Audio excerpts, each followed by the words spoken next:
नेस हमें दिख रही थी, उसका रीज़न यही था कि शायद ये डील फ्राइडे तक होगी, नहीं होगी या वापस कोई एज़ यूजुअल कोई अगर रिवर्सल अगर आ जाता है पर्टिकुलर इस न्यूज़ में, इसी वजह से मुझे लगता है मार्केट थोड़ा कॉशियस था। बट अदरवाइज़ अगर आप आशीष जी देखेंगे इस मार्केट को, तो मार्केट ने 21st ऑफ अप्रैल को एक हाई बनाया था 24,600 का।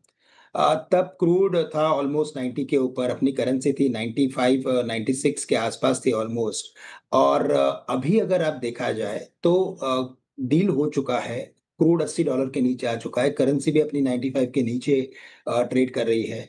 तो क्लियरली मुझे लगता है कि अभी यहाँ से ग्रेजुअली मार्केट 24,600 के लेवल्स को तो एटलीस्ट क्रॉस करने की कोशिश करेगा।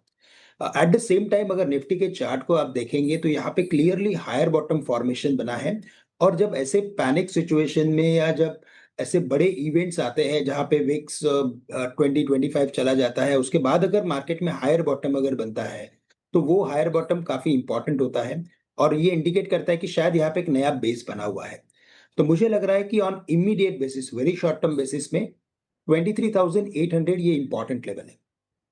कल यूएस मार्केट्स नीचे थे, लेकिन अभी यूएस फ्यूचर्स ऊपर है, तो मुझे लगता है मार्केट थोड़ा फ्लैटिश खुल के अगर थोड़ा और नीचे आ जाता है अगर 24,000 के आसपास तो बेस्ट है। बट आई डोंट थिंक कि मार्केट 23,800 के लेवल्स को तोड़ेगा। यहाँ से मुझे लग रहा है कि मार्केट एक बार 24,600 जाना चाहिए तो 23,800 फॉर शॉर्ट टर्म ट्रेडर्स के लिए स्टॉप लॉस है। अगर पोजिशनल ट्रेडर को अगर कुछ मार्केट में काम करना है तो ऑन एवरी डिप्स खरीदना चाहिए। मुझे लगता नहीं कि अभी वापस मार्केट 23,500 के लेवल्स को रिविजिट करेगा। उसके पहले हम 24,500 जाके आएँगे। तो निफ्टी पे राय ये रही।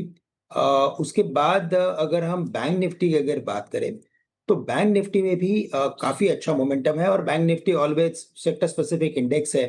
परसेंटेज वाइज़ ज़्यादा चलता है, निफ्टी को आउट परफ़ॉर्म करता है अच्छे मार्केट में, सिमिलर फॉर्मेशन हमने देखा है। 21st अप्रैल को जो निफ्टी ने 24,600 बनाया था, तब बैंक निफ्टी ने बनाया था ऑलमोस्ट 8,000 के आसपास के लेवल्स बनाए थे। 57,000 के आसपास के लेवल्स बनाए थे, वो बैंक निफ्टी ने क्रॉस कर लिए हैं। तो अभी बैंक निफ्टी में मुझे लग रहा है कि यहाँ से 60,000 तक के लेवल्स आ सकते हैं।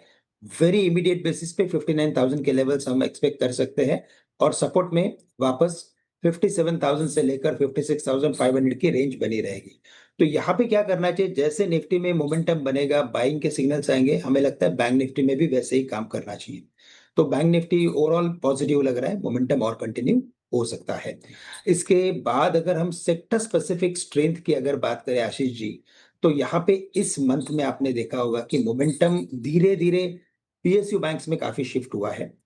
डिफेंस में कल के दिन में शिफ्ट होते हुए नज़र आया और साथ ही साथ मुझे लगता है कि जो दूसरा मोमेंटम हमें देखने मिलेगा, वो ओवरऑल ब्रॉडर मार्केट में देखने मिलेगा। तो समहाउ मुझे लगता है कि इस मार्केट में अगर हमें कुछ अगर ट्रेड्स अगर सर्च करने हैं, तो सबसे पहले मुझे लगता है कि अगर किसी में सर्च करना है, तो वो जेएसडब्ल्यू एनर्जी है।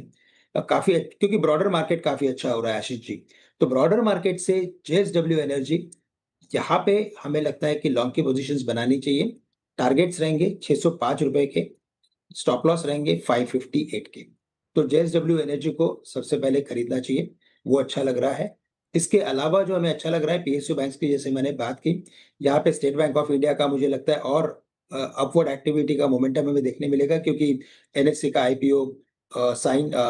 आईपीओ ड्राफ्ट हो चुका है। तो यहाँ से बैंक ऑफ बड़ौदा में 295 के टारगेट्स नज़र आते हैं, 273 का स्टॉप लॉस रखना है। तो यहाँ पे भी हमें लगता है कि अपवर्ड एक्टिविटी कंटिन्यू हो सकती है। और इसके अलावा लास्ट और एक ट्रेड हमें अच्छा लग रहा है, वो है इंडिगो। क्रूड $80 के नीचे ट्रेड कर रहा है, बहुत ही पॉजिटिव सिग्नल है इंडिगो के लिए। टूरिज़्म भी अगर आप देखा जाए तो वो भी अभी वापस यहाँ से पिकअप हो सकता है। तो ब्रॉड हमें लगता है फॉर्मेशन बुलिश है। स्टॉक 5,100 के लेवल्स दिखा सकता है। 4790 के स्टॉप लॉस के साथ इंडिगो को भी खरीदना चाहिए।